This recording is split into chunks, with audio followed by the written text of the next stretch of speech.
이 그림 속에서 느껴지는 편안함은 이 사람들이 치열하게 싸우고 노력해서 얻은 결과라는 걸 알 수가 있습니다.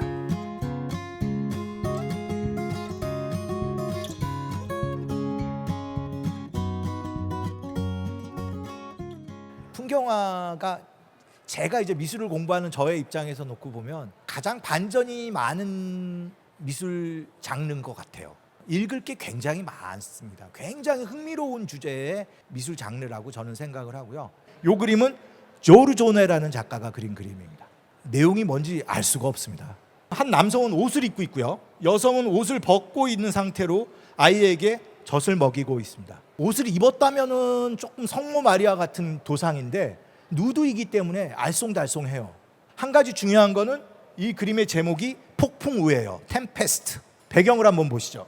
먹구름 사이로 뭐가 보여요? 섬광. 요즘에 우리나라 이제 집중호우 오기 직전에 새까맣게 하늘이 변하고 비바람이 막 치면서 나무가 좌우로 흔들릴 때 나무 한번 보시죠. 좌우로 흔들리는 게 느껴져요? 굉장히 풍경이지만 비가 올 것 같이 쏟아지는 그 느낌, 번개의 그 섬광에 의해서 건물의 엣지가 팍 드러나는 그 순간의 그 느낌, 요런 게 이제 베네치아 그림에서 등장을 하니까 굉장히 정말 풍경이 강조된 그림이라고 할 수 있겠죠. 이 그림이 우리나라 미술책에 많이 등장하는데요. 그 이유는 뭐냐면 나무를 보시면 원근법 소실점 연습하느라고 이제 그리게 되는 겁니다. 근데 사실은 이 그림은 그것보다 더 많은 의미를 가진다고 생각을 하고요. 제가 보기에는 네덜란드 풍경화들이 많지만 제가 이제 명작으로 생각하는 원픽 풍경화라고 할 수 있겠습니다. 또 새로운 게 보입니다. 우리가 좋아하는 강아지 댕댕이를 메고 어떤 사냥꾼이 사냥을 떠나는 그런 모습이죠. 총을 어깨에 메고 강아지 사냥개랑 같이 나가고 있습니다. 참고로 네덜란드가 독립할 때 가장 열심히 싸웠던 사람들이 민병대입니다. 그러니까 이 사람이 평소에는 사냥을 하지만 전쟁이 벌어지면 뭐가 되는 거예요? 이 도시를 지키는 군인이 될 수 있는 그런 사람입니다. 그러니까 평화로운 가운데 긴장감이 흐르고 있죠. 그 주변을 보시게 되면 저도 이 그림에도 또 몇 명이 등장하는지 정말 모르겠어요. 깨알같이 많은 사람들이 등장하면서 하루하루를 평화롭게 대화하면서 일상을 이어가고 있습니다. 여러분, 굉장히 평화로운 그림이에요.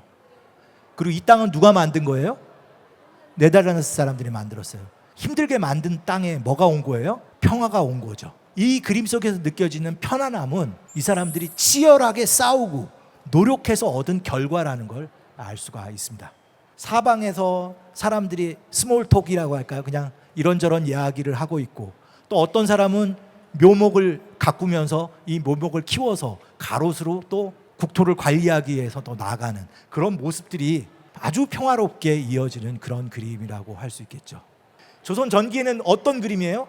안견에 몽유조원도가 있는 그림이죠. 수양대군과 대결을 했던 안평대군이 꿈을 꿨는데 그 꿈에서 무릉도원을 거느렸다는 거예요. 그거를 안견이라는 화가한테 얘기를 해줘서 그린 그림이 바로 이 그림입니다.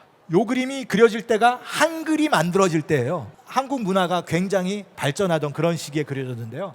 참고로 몽유도원도는 꿈속의 풍경이다 보니까 사실적인 풍경이에요? 아니에요?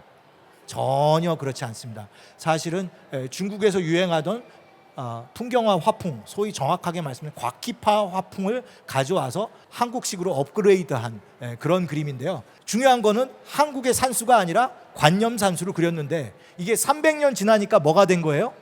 한국의 모습으로 바뀌게 되는데, 풍경 역사는 오래됐을지 모르지만 우리가 눈에 보이는 사실적인 풍경, 실경 풍경을 그린 역사는 길다고 말씀드리지 않았죠. 굉장히 짧죠. 이 그림이 그려진 게 1750년이니까 우리 주변에 있는 실경, 실질적인 풍경을 그린 역사는 생각보다 짧은 거죠. 이런 생각은 어떨까요? 그림을 그리는 방식은 하나의 사고방식이에요.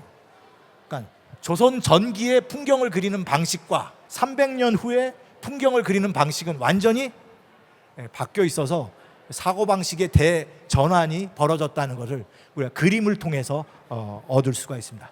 인왕제색도, 인왕은 이름이죠. 인왕산의 제색, 제색이라는 게 무슨 뜻이냐면 비가 왕창 온 다음에 개일 때의 풍경입니다. 인왕산에 비가 온 후 개이는 모습을 그린 그림, 인왕제색도입니다. 능선 하나하나에 그 지형이 디테일하게 들어가 있습니다. 제대로 된 풍경화에는 뭐가 들어가야 된다고 그랬어요? 시간, 날씨, 기후 이런 게 들어가야 된다고 했죠. 이거 지금 5월 25일 날 오후에 비개일 때의 모습이라는 거죠. 제대로 된 풍경화이면서 사실성을 갖추고 있는 명작이라고 할 수 있겠습니다. 여기까지 하겠습니다. 감사합니다.